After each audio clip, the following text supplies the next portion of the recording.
compliance does not necessarily mean that your organization is well governed. Why is that? To understand this, let us dive a little bit deeper into the difference between compliance and governance. Compliance is about following the rules. You could call it as your license to operate. Compliance answers questions like, are we adhering to government norms? Do we have all our documentation in place? Do we have the required registrations? Are we filing everything on time? This is compliance.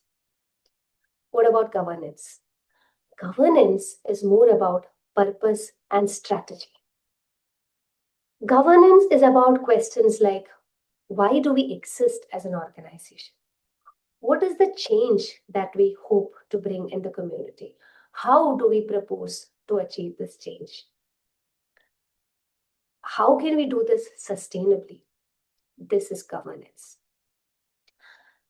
So, if an organization is highly compliant, is it still possible that it might be poorly governed? Yes. Let us look at some examples. The board meets regularly. The meetings are well documented. That is good compliance. But what is the quality of the board meetings? If the right questions are not being asked, if effective dialogues are not happening, then that is poor governance. If employee benefits are being given, good compliance. But if the organizational culture is toxic, that is poor governance. Money is being spent strictly according to the project protocols, good compliance. If the project itself is not adhering to the vision, mission, and values of the organization, poor governance. Having a good impact report, good compliance.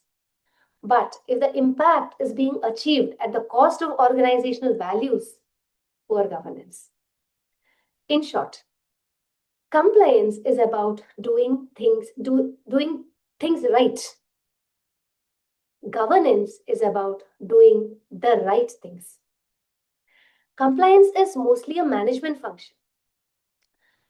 But governance involves reviewing all the decisions through the lens of the organization's vision, mission, and purpose.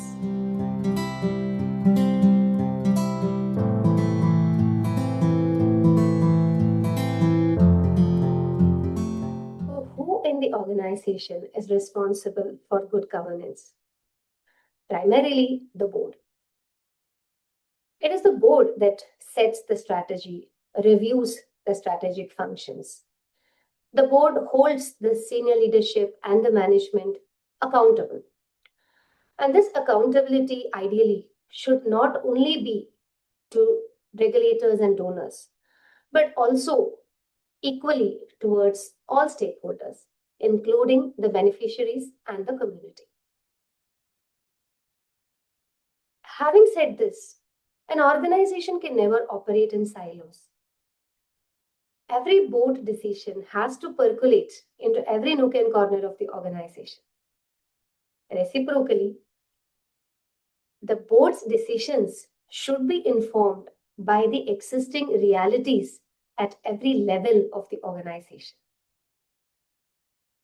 When the board makes a strategic decision, it should ensure that there is a buy-in from not only the senior leadership, but also from every single employee, ideally.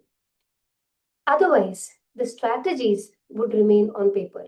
It is the leadership and the employees who ultimately translate these decisions into action. Which means, ultimately, good governance is a responsibility of every single person in the organization.